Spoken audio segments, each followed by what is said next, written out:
Sup, Kiplings? Welcome back to the old YouTube. Today we're going to be doing a Sonic 3 movie review.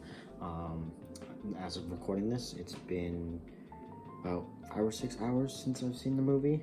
Obviously, at this point, it's been about a day, so you guys are seeing it a little after, or quite a bit after I've already watched it. So it's kind of raw, kind of fresh, but I want to give you guys the layout of how this is going to go. We're going to go spoiler-free for, maybe a good chunk of it. And we're going to have black screen for a couple seconds. And after that, you'll know, okay, spoiler territory. And then we're going to go to the rest of the spoiler section where then obviously the video's going to end. So I want to preface this. I loved Sonic 1. I really loved Sonic 2. And I gotta say, it's going to be really hard to top Sonic 3. This movie was phenomenal. The action was kinetic, it was fun, it was tense at some points. The emotion that they brought out was really strong. I cried about 3 times, especially towards the end of the movie, where it kept pounding and pounding. There's some big shockers, some small twists. I think overall the twists are not major. They're kind of expected, maybe a little obvious, but they're still satisfying. They fit the story. They work really well. If you know the games, then you obviously know basically what's coming. But you're gonna enjoy it. You're very much gonna enjoy it. Even if you know it or if you don't, they play it so well. They do it so well. You never have to worry about knowing it or not knowing it, because it's just a good round trip all the way. It is a very quick movie. It is a very fast pace for a while. I think there's a bit of a slowdown towards the end of the beginning section. I don't know how. So this would be like the beginning, right? My hand is, and there's like the middle of the beginning. There's the end of the beginning. Then there's the middle beginning, middle end, ending beginning, ending middle, and then ending end. So towards this section of the beginning, the middle beginning, it starts to slow down a little bit. Then at the end, it starts to speed it back up, and then towards the beginning of the middle, it just kind of stays on a very consistently fast pace. So you get a little bit of build up. The beginning is a very breakneck beginning. So if you're going, I would try to be there as soon as possible. I try to make sure you get all your stuff together before the commercials finish, because you miss that first couple minutes and it's over. The whole raw emotion you get from the complete package kind of dwindles, because you miss some things in the first couple of minutes, and you'll get the context later, but it definitely helps to get that imagery in the beginning in your head. That way the context feels a little more well placed. Because I went to go see with my mother, and she sat next to me, and she actually went to get snacks because we ended up showing up late. I watched it from beginning to end, so I had the context, and it worked out well. But she was kind of confused when there was certain moments where some things played out, and she didn't understand why they suddenly just started happening. It's because she missed the beginning. So definitely, gotta get there, gotta go fast, gotta get there very quick. The story is there's a lot of raw emotion in it, especially with Shadow. Some of you guys obviously know who that is. Some of you guys don't know at all. Maybe you didn't see the post credits too, or you haven't even seen it at all. You're just going to see it because you probably played Sonic Adventure 2 Battle when you were a kid or a teenager. I never did, actually. Surprisingly, I never played that one. I played a lot of the 2D games. Is really my main majority of Sonic. I didn't really play most of the 3D games. Only until recently I started playing the 3D games. But they adapted, as far as I know the story of Sonic 2, they adapted it very well. It's a really overall round trip that's quick, fun, and emotional at times. They do a lot more than I thought, and they did have a really good post-credits tease. So I would say overall, the reviews are not lying. I'm not gonna give it a 10 out of 10 because I'm being realistic. It's not a masterpiece. It's not something I would watch every single day for weeks straight, or every single day for a month straight. I'm not gonna be doing that. I would watch it every so often, about maybe once every month, probably, you know, a good amount of times. I do enjoy it a lot. It is a fun, really fun movie. But I also do tend to binge watch, you know, 1, 2 Knuckles back to back. Not in the same day, but like, you know, generally, like if I want to watch one, I'm eventually gonna watch two, then watch Knuckles. And then now, obviously, when it comes to digital or physical, whenever I get it, I will binge watch Sonic 3 with it as well.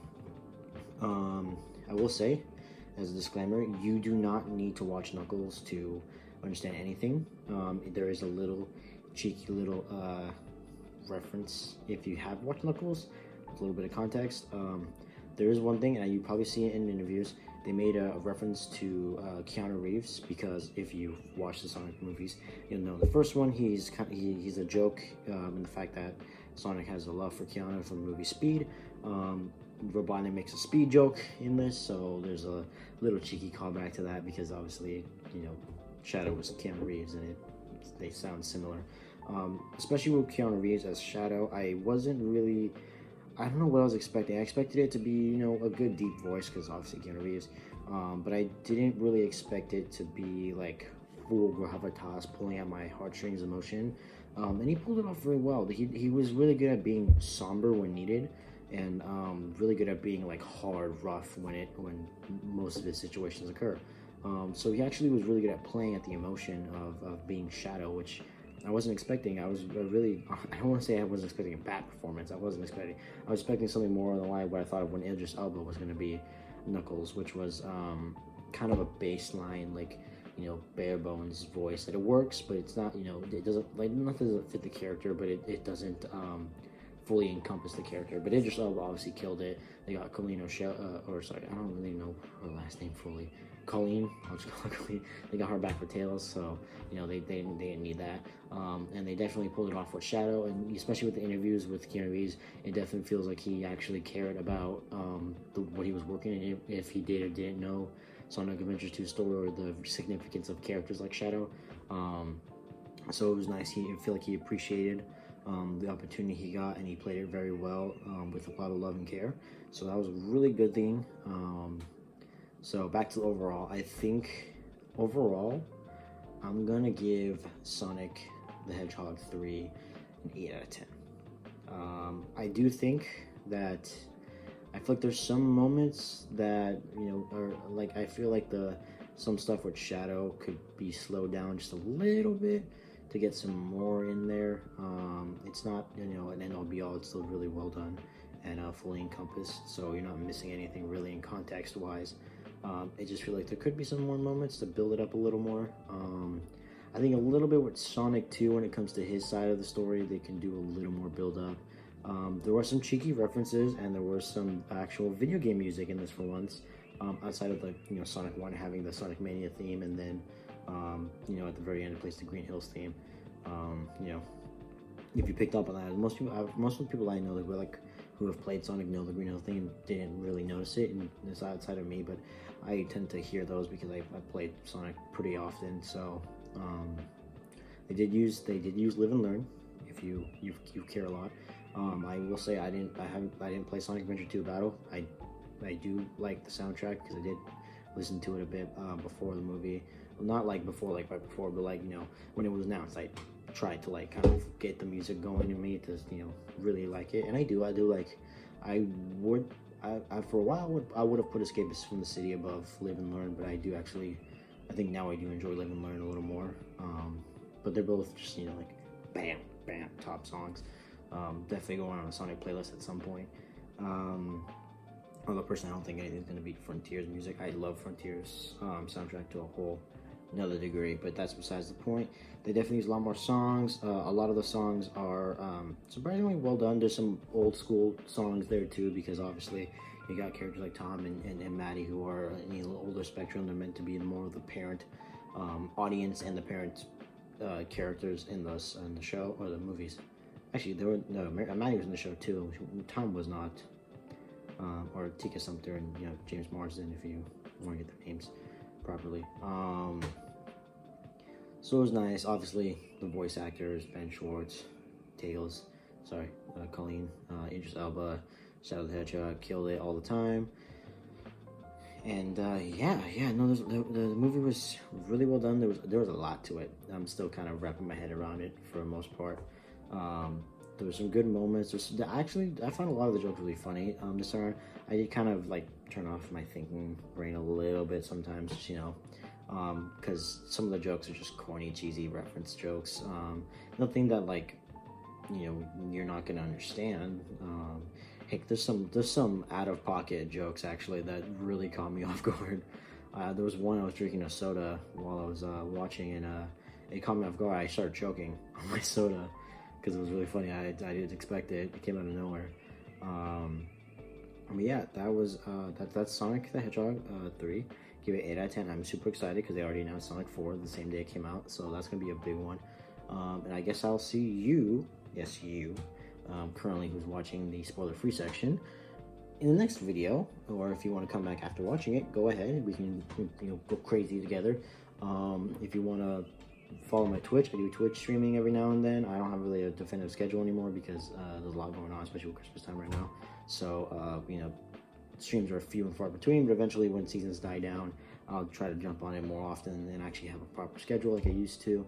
The link to the Twitch will be down below. If you want to get info on my Twitch or just hang out with me and my community, I got a Discord that'll also be down below. So like this video, leave a comment, and let me know how you feel. What's your opinions on it. And I'll see you guys later. Peace out.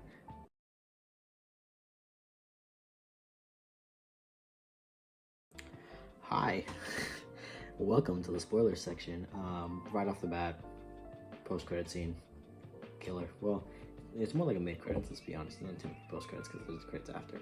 I don't know why I don't know, I really wanted Blaze to pop up. I mean, I'm not mad at all for Metal Sonic and Amy being around. I wonder how they're gonna portray Amy, because obviously Amy is notoriously known for being the Sonic fangirl.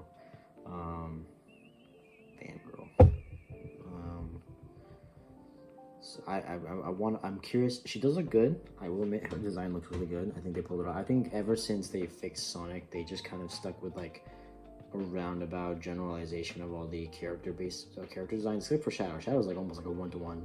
With like, I'm gonna be honest, Shadow in movies looks a little better than Shadow in games sometimes.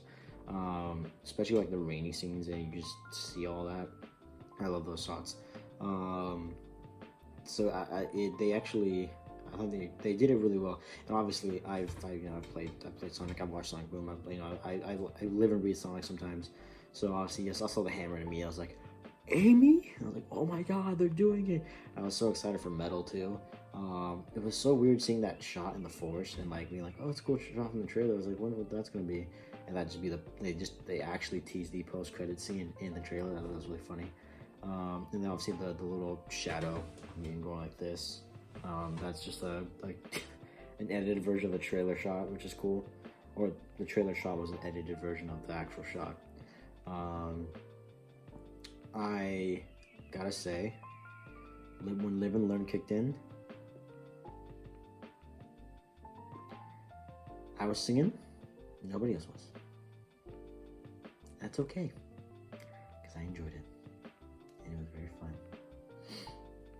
You probably saw something I had Sonic beanie. I wore it the entire time. I forgot about it. I forgot I was wearing it. Luckily, I went to go see it in Dolby Cinema, so we had like recliners, so no one behind me could get annoyed by like maybe the ear poking out a little bit. And they weren't really that tall; they were like basically round. They weren't gonna. I don't think they're really gonna annoy anybody either way. My mom did buy me because I guess she really cares. I think because she also likes the movies too. I think it's a little bit of her too. She bought me a popcorn bucket that was Sonic the Hedgehog theme. It's not the Sonic head bucket. I would actually have it here if I did, if it was that. It's just like a normal tin bucket, square bucket, but it has like all the characters inside, and then it has like a little line. It says this ends now, and then it has like a window, and of course the popcorn's in it. But as you eat it, you slowly reveal Shadow behind the popcorn. That was clever. And then it came with a collectible plastic mug or cup that had well, I guess mine had Knuckles, even though I asked for Tails. And then they gave me a little Tails figure that goes on top. And gotta say, quality really bad. Don't like the figure at all. thank you, Mom, for buying it. It was really cool anyway. The detail on the shoe sucks, but everything else is like, yeah, good. Sorry if you hear anything. I have some stuff that's being washed right now. It was really cool. It was really fun. I got a little Tails mask to go with it. I didn't put it on though because I don't want to ruin it. It looked pretty nice actually. It had like a cool like anime look to it. I might put a picture of it on screen if I can get one. Yeah, it was just a really fun experience. Like I said earlier, spoiler free. I didn't play Sonic Adventure 2. I listened to the music. I've seen obviously like City Escape sections. I've seen parts of the game. I haven't actually played it myself. I think the closest I've had to playing it would be the Sonic X Shadow Generations, Shadow Generation section, which I have just started. I haven't actually beaten it yet. I've only played the first 3 stages.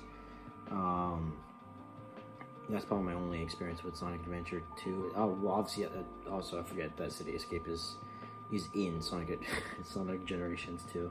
I did beat that. I never had beaten Sonic Generations until the Sonic X Shadow Generations. I had the original.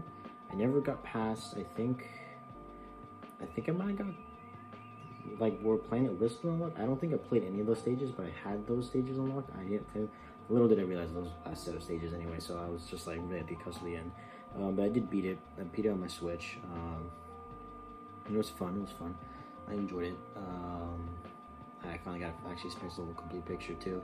So excited to finish some Shadow Generations as well. But that's like my only experience with Sonic Adventure 2. I probably will pick it up on my Xbox One at some point, so I can give it a shot, because I know it's on at least it's only on there when it comes to consoles. I know it's on PC and everything, and I can probably find it there too if I ever get one. But man, just like the moments like with Tom getting punched by Shadow and almost dying, really, because unlike most characters, Tom is an ordinary guy. He can take a beating, but he can't take like a big beating, and just one punch from Shadow would definitely be something to hurt. Even with this power, just that's strong. And you can. I mean, especially with Dolby Cinema, you can feel it, and you can feel like the oof. There's something broken in him, But I think Sonic overreacts a little bit in that moment, just because it's. You can obviously tell Tom isn't dead, despite how well he was limping, like passed out, limping, no breathing. You could tell, and then the Sonic really I know it's like the commentary say locked in, but he was like really zoned in on his anger and getting to stop Shadow, no matter what. I love the little Wade cameo. I feel like they could have did it a little more, but to be honest, the Wade just doesn't fit in the story, which is fine, right? He had his whole TV show section with just him and Knuckles. I am totally fine with him having a small cameo in this movie, and just kind of being like a small joke running with it. He doesn't really need to be a full character in every single movie just because he was not even a full character. He was like a side character in the other two, and a main character in the show. It just made sense. It worked out. And he doesn't intrude that much at all. I mean, he doesn't intrude at all, actually. I don't know what I'm talking about. It was a little fun. It was funny in a serious moment. I do think the comedy didn't land there because it was a very serious moment. But it's still good. It was still a good cameo. It worked out very well. I liked the portrayal of Agent Stone this time around. He actually played a role in the story outside of just being like Eggman's, henchman, the guy that Eggman, relies to do everything, but all he ever does is just berates him sometimes, he only gives him new stuff and that's it. I like that there's some care to it, especially towards the end where Robotnik dies. Obviously, we all know he doesn't because Metal Sonic. It was nice that, even though, who knows if he was saying it just to get Stone back on his side or he was saying it genuinely, it was nice that he said it anyway. Right, that gets Stone. That actually caught me a couple tears there because I wasn't expecting him to actually be heartfelt. Because I mean, Eggman really isn't. I think the only time I can really recall him being really heartfelt was in Frontiers when they had the Eggman journals, and he would talk about Maria, he never really got to know Maria, and he kind of regrets they never did. But at that time, he was just as much of a kid as Maria was. So there's really nothing he can do about it. So he talks about it in that journal as well. So it was nice to kind of get some like emotional grasp out of Eggman as well, even with like just Gerald as well. Because I think that's one of the biggest changes of the whole thing is Gerald is alive in the main story. Because he's not in. So I'm aware he's not in Adventure 2. Both him and Maria are long since dead since then, or in that game. So it was nice to have that. Obviously Jim Carrey kills it every single time he plays anything. He kills it. He was one of the highlights of the whole movie. He was present the entire time. His jokes were constantly landing. I will say it was a little weird having a serious Gerald out of nowhere than having a very jokey Gerald out of nowhere. It was a bop and forth that you have to get used to, but once you're used to it, it's a nice little swing of action. But also you can tell towards the very end that it was more that Gerald was kind of trying to play to Eggman than he was actually being funny or trying to, he was just kind of playing Eggman, getting him on his side until the very end where he gets Eggman to betray him. And then Gerald dies. And that was the immediately after he dies, it was the funniest joke to me. I almost was about to cry laughing. It was really fun. It's childish humor. Eggman shoves a supersonic quill into it could be Shadow's too, but I think it was Sonic's into Gerald's butt, and Gerald was flying into a ginormous laser generator, and he disintegrates. He just poof, and Eggman just goes. Nice I don't know exactly what the joke was, but the whole I don't have the exact line, but the joke was that he was like it was one of his grandfather's greatest inventions makes for a really good Bugs killer because he dies like a moth in the electric thing. I was like, that's so messed up, but it was so good timing. Like one of the best jokes in that entire movie. I love that joke. I think they did the Team Sonic portrayal pretty well. I think they had a lot more. They were all very dynamic within the group. Obviously, they act like Knuckles is kind of stupid. He's I would say he's mildly stupid. He's not like boom stupid. He's not like other. He's not like normal canon smart. He's not like actually intelligent, strategic. He's more like a strategic stupid. If that makes sense. He's not even. I wouldn't even call him stupid. I just call him kind of dumb. He's like he can be smart and then he can be kind of dumb. He's mostly kind of in the middle of like playing around dumb and then being smart, which is nice. I think it's nice to have Knuckles be a joke character, but also be a serious character. Where like Sonic is the serious, not the serious. He's the joke character, the actual joke character, because he tells the jokes. Where Knuckles is like the butt of jokes sometimes, but he is a smart character. Whereas Sonic is not really the smart character because he's the joke character, but he has intelligence when it matters, right? He can compose himself to like actually say things that matter or need to do things that matter instead of always just constantly making a joke like Spider-Man. Although I think Spider-Man also does the same thing where he's kind of a joke character because he tells jokes, but he's also a very serious character, which I think is cool. I don't think I'd ever compare Spider-Man to Sonic in my life before, and that's weird that I had that comparison. You can choose to ignore that if you want to. Tails, obviously the genius, makes the gadgets, knows the plans, hacks, controls everything, and he does it a lot in this movie too. He does a couple things. He hacks Gun. I was not aware that Gun was like a bad guy. I kind of just assumed Gun was like a military group that Sonic team worked under every now and then for like the adventure games. I didn't know they were bad. So that was interesting because that was actually a part of it that I didn't know about. I had to Google it after the movie to really kind of like figure out if they were good or bad in the games too. And I see the majority of consensus is that they're generally bad in the games as well, which is interesting. I wasn't expecting that, but I mean, to be fair, I didn't know, so really I wasn't expecting really anything. But yeah, that was a curveball. They weren't really well in this one. I wouldn't even say in this one they were bad. I just would say that they were cautiously playing their cards. Right? They needed Sonic, but they didn't want to hire him or be a part of Gun. But but they needed him, so they got him to do what they needed. But then, you know, they had a moment where it's like, oh, this could be Sonic, but, you know, it could be Shadow. But because Sonic was there, he's the first culprit, which I always find it to be stupid whenever they do that trope where, like, someone's by the evidence and it happens to be that it relates in some fashion to our main character, and then they're on the run because they're presumed immediately that it's them. Like, it kills the intelligence of whatever organization is part of it or person that is part of it. I feel like if they didn't do that and they kind of acted skeptical of Sonic rather than trying to stop him, it would have been a lot better, because it would give the gun organization a little bit of like agency within the matter. Like, they actually were thinking what they were doing through, rather than just going, oh, you killed, you know, this general, or I forgot his name. Sorry. You killed him because you're right there, and the table's on top of him, and he's bruised up and almost, he's not bleeding at all, but he's like basically dead. It's like, you killed him because you're right there. You're like right in front of the crime scene. But like in reality, it was Eggman. Well, not Eggman, Gerald. Gerald killed him actually.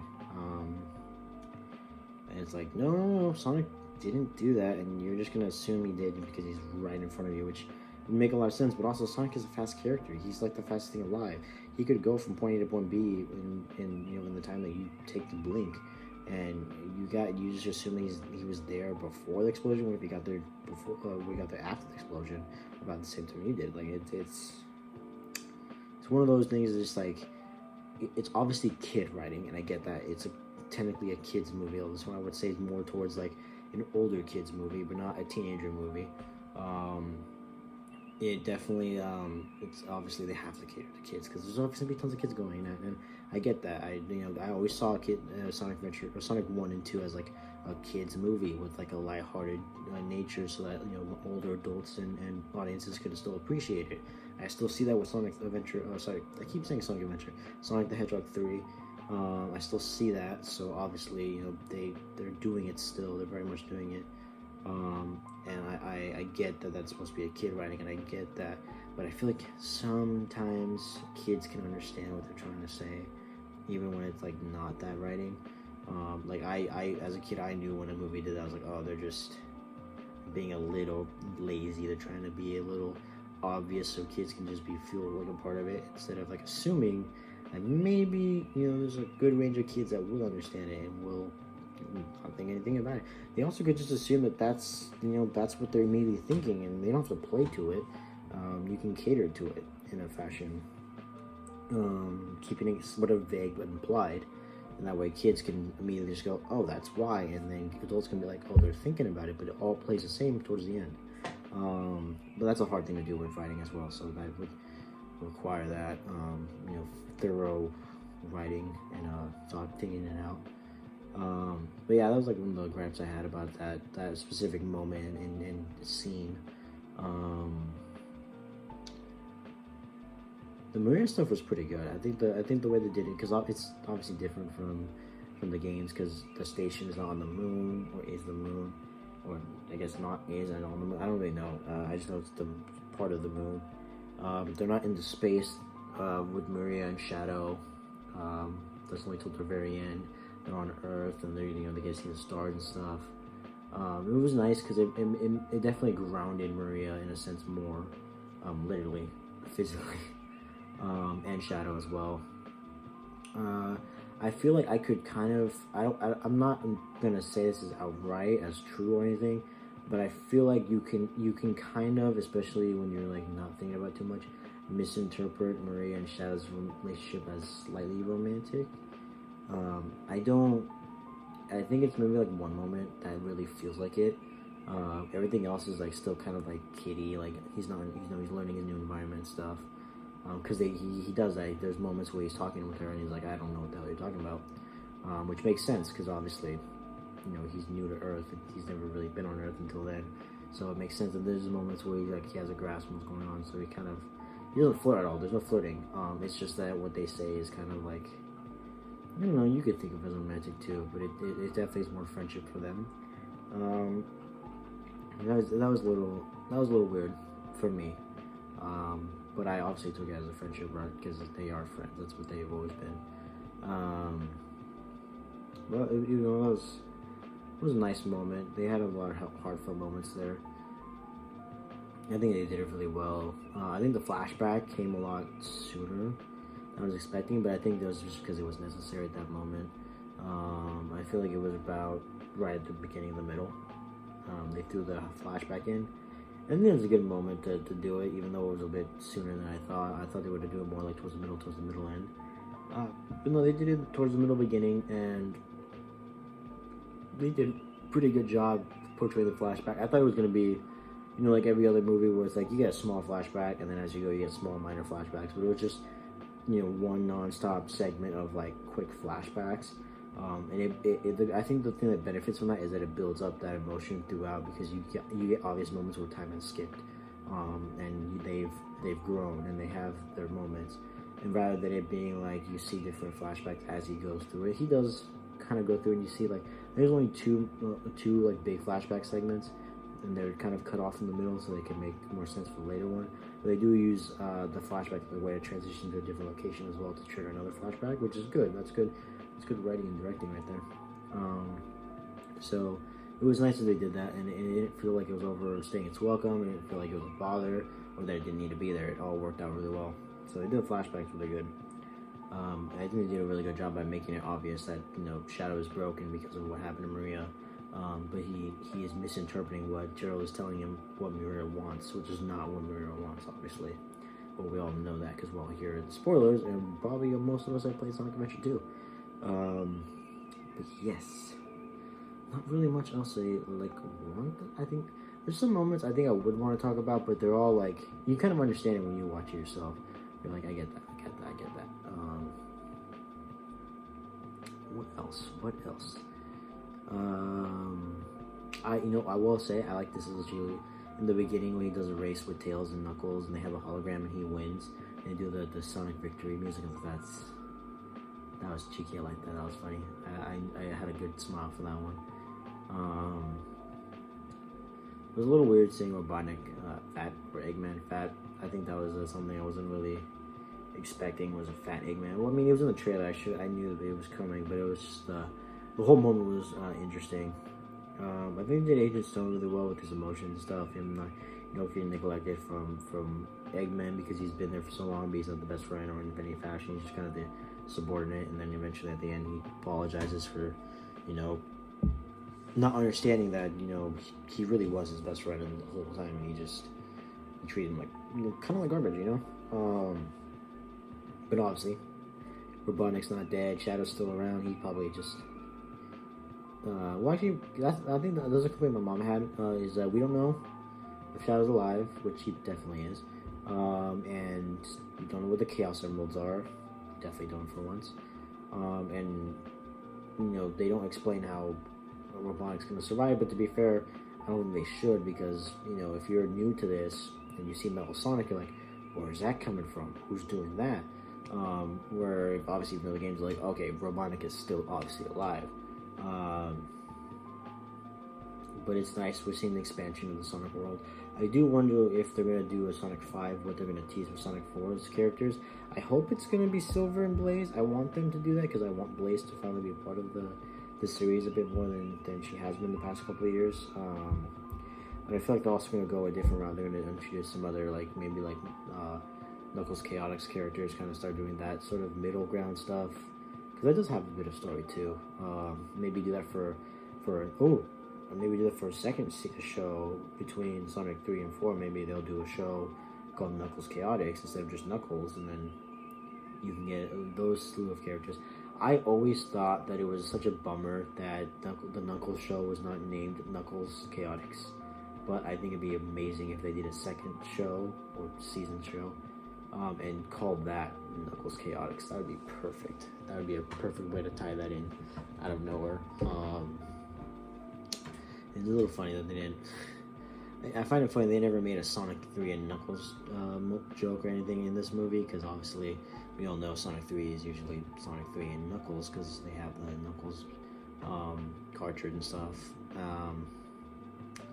But yeah, I think overall I've already said it, 8 out of 10. I really enjoy. This is definitely my favorite of the trilogy of Sonic movies. and I'm still gonna do it. I'm just gonna watching back to back because it makes so much sense. They're all good. They all get better as you watch them. So definitely watching them back to back, I think, is the preferred way to go for that. But yeah, thank you guys so much for watching. Hope you liked the video. I already said the comments and stuff like that, so go ahead, leave them down below. Try to put a spoiler warning there if you're gonna spoil in some fashion. I should have said that in the beginning, but it doesn't really matter now at this point. Let me know what you think. Keep it civil. Try to again, keep it spoiler free for the ones that do watch this that haven't seen spoilers. But yeah, that was Sonic the Hedgehog 3. I was really happy with it, and I hope you go watch it. Let's beat Mufasa.